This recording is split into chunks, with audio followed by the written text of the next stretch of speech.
ये लोग भी हमारी बात को नहीं सुनेंगे तो हम यहां से जाने वाले नहीं हैं। अब मैं अपनी बात को शुरू करता हूं। सबसे पहले संविधान को कोटि कोटि नमन करते हुए और जितने यहां पर पुलिस के अधिकारी हमारा इस प्रकरण में सहयोग कर रहे हैं, आपका भी धन्यवाद। देखिए, छतरी हटा लीजिए, संघर्षशील लोग हटा लीजिए, ये अधिकारी को दे दीजिए जो पड़े। देखिए, एक हमारे भाई पुलिस कांस्टेबल अंकित राव जो ऑन ड्यूटी के होते हुए वो शहीद हो जाते हैं। अब कारण क्या रहा उनका शहीद होने का, ये भी अब तक स्पष्टीकरण नहीं हुआ पाया। और जिस परिवार से बेटा जनता की सेवा करने के लिए घर से निकला हो, उस परिवार को अगर न्याय नहीं मिल रहा हो तो इससे बड़ा दुर्भाग्य नहीं हो सकता है। हम लोग आज जो इस मंडल के सबसे बड़े अधिकारी हैं, जिम्मेदार अधिकारी हैं, जिनकी कलम में ताकत है, क्योंकि भीम आर्मी जय भीम संगठन संविधान पर आधारित संगठन पूरे देश में एक बड़ा आंदोलन चला रहा है।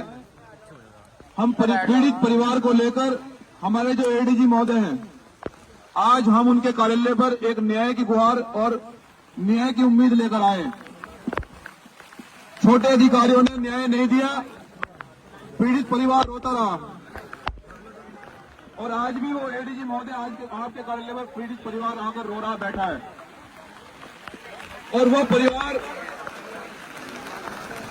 जो कि अपने घर से जनता की सेवा करने के लिए निकला हो, देश की सेवा करने के लिए निकला हो, और बड़े दुर्भाग्य से मुझे कहना पड़ रहा है कि अब तक न तो 304 या 302 में मुकदमा दर्ज हुआ है, न पीड़ित परिवार को कोई नौकरी का आश्वासन दिया है, न मुलजिमों की गिरफ्तारी हुई है। हम इस सरकार से ही पूछना चाहते हैं कि माननीय मुख्यमंत्री जी, जिस प्रकार से दलित पिछड़ों के साथ में अन्याय हो रहा है और यहाँ जाति देखकर न्याय हो रहा है, हम ये पूरे विश्वास के साथ कहना चाहते हैं कि अगर कोई बीजेपी परिवार का अगर कोई अधिकारी होता या अंकित राव किसी बीजेपी परिवार से होते तो शायद उसके परिवार को नौकरी भी मिल जाती और मुआवजा भी मिल जाता। ये बड़ा दुर्भाग्य है कि माननीय मुख्यमंत्री जी, आप जाति देखकर इस प्रदेश को चला रहे हैं और जाति से कभी किसी का भला न हुआ है न होगा। इसलिए हम सरकार को भी बता देना चाहते हैं कि जिस प्रकार से यहाँ जाति देखकर इस प्रदेश में नफरत फैलाई जा रही है, इसको भीम आर्मी जय भीम किसी भी संगठन में किसी भी सूरत में बर्दाश्त नहीं करेगा। और यहाँ जिम्मेदार अधिकारी उपस्थित हैं, अगर अंकित राव को अगर न्याय नहीं मिलेगा, देखो आप भी उसी कुर्सी पर बैठे हैं जिस कुर्सी पर अंकित राव बैठे थे। हो सकता है कल हादसा आपके भी साथ हो जाए, क्योंकि हम लोग तो संविधान को मानने वाले लोग हैं। कल हमें आपकी भी लड़ाई लड़नी पड़ सकती है, तो हम आपसे उम्मीद करते हैं आप हमारा सहयोग करेंगे।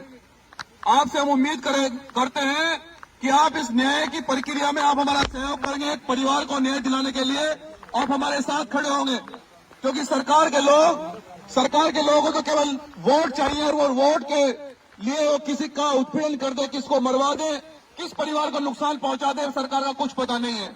और जिस प्रकार से वर्तमान सरकार नफरत फैला रही है उत्तर प्रदेश में, आप भलीभांति जानते हैं, भले ही आप नहीं बोलते हो क्योंकि आपको सरकार की नौकरी करनी है, लेकिन थोड़ी सी गुंजाइश आप इतनी रखें। आप अधिकारियों से मेरा निवेदन है कि कल कोई परिवार, कल सरकार में हम लोग भी आएंगे।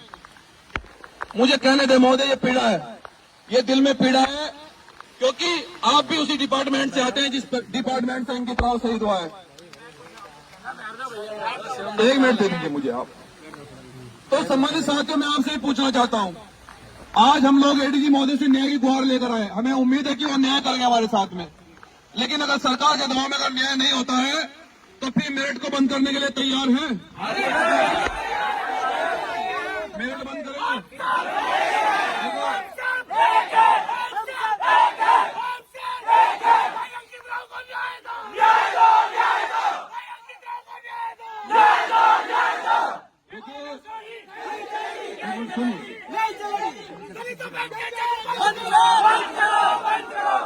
देखिए, जब भी हमारे लोगों पर उत्पीड़न होता है और जब भी हमारे लोगों के साथ में अन्याय होता है, ये भाई अंकित राव का मामला नहीं है। यहाँ खासकर मेरठ जनपद में इतने उत्पीड़न और इतनी हत्याएं हमारे लोगों की हो रही हैं।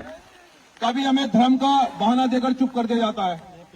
अगर हमें आगे आंदोलन करना पड़ा तो शायद हमें प्रशासन ये कहेगा कि कांवड़ यात्रा चल रही है, आंदोलन रुक जाओ, रोक दो आंदोलन को।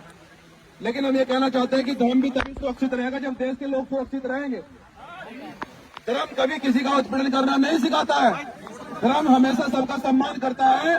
लेकिन अगर आप लोग न्याय प्रिय हो, हम चाहते हैं कि अगर न्याय प्रिय आप लोग सभी अधिकारियों से उम्मीद है कि आप लोग न्याय करोगे, तो मैं चाहता हूं कि जो यहाँ जिम्मेदार अधिकारी हैं वो मेरे परिवार को आश्वासन दें कि वो किस प्रकार से हमें यहाँ आश्वासन देकर भेजे। कितनी इस प्रकरण में कार्रवाई हुई है, क्या मेरे परिवार को, अंकित राव को, उस परिवार को नौकरी मिलेगी, मुआवजा मिलेगा और दोषी सलाह के पीछे जाएंगे या नहीं जाएंगे, या फिर हमें मेरठ में बड़ा आंदोलन करना पड़ेगा, इसका स्पष्टीकरण हमारे जिम्मेदार अधिकारी देंगे। जय भीम, जय संविधान।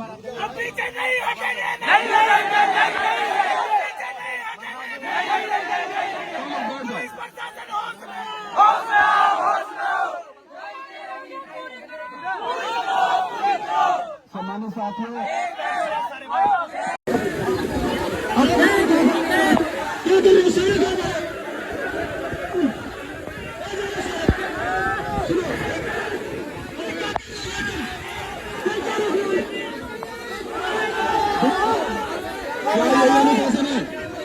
क्या यही अनुशासन है? अरे क्या यही अनुशासन है?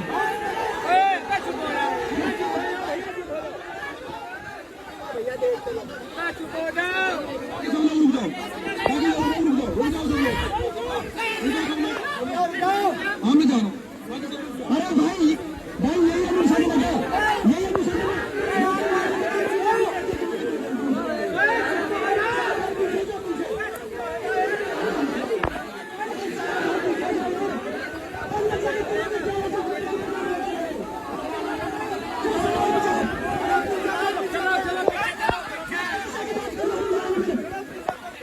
का मामला सामने आया है, वो पूरा मामला क्या है, उसमें आपने क्या एक्शन लिया है और उसमें संदेश क्या है आपका? इस थाना साहबा क्षेत्र में पति पत्नी के विवाद में 2 आरक्षियों द्वारा पति को चौकी पर लाया गया था और पूछताछ के दौरान जैसा कि जांच में स्पष्ट हुआ है कि आरक्षियों के द्वारा उनके साथ मारपीट की गई थी। उनके द्वारा दिए गए तहरीर के आधार पर आरक्षियों के विरुद्ध समुचित धाराओं में अभियोग पंजीकृत किया गया है और अनुशासनात्मक कार्रवाई भी की जा रही है।